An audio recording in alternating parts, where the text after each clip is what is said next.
চাচা বাড়িতে আছেন বারে? সৈকত চাচা, একটু বাইরে বাইরে আসেন।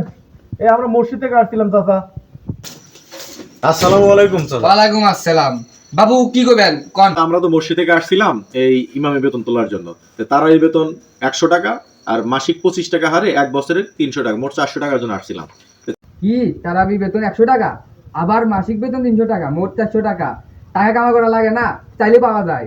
তারাবি বেতন 50 টাকা দিমু, নিলে নেন নানলে যান গা। টাকা কি কামা গিয়ে করা লাগে না? হ্যাঁ, গানকে তাহলে ভেসে আসে কি? নিলে নেন নানলে না যান গা। দেখছেন বাবু মানুষের এটা ব্যবহার।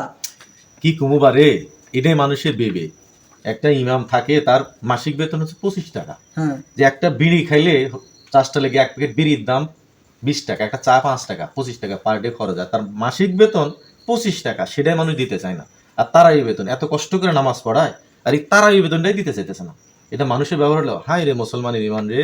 ঠিক নাই ইমান।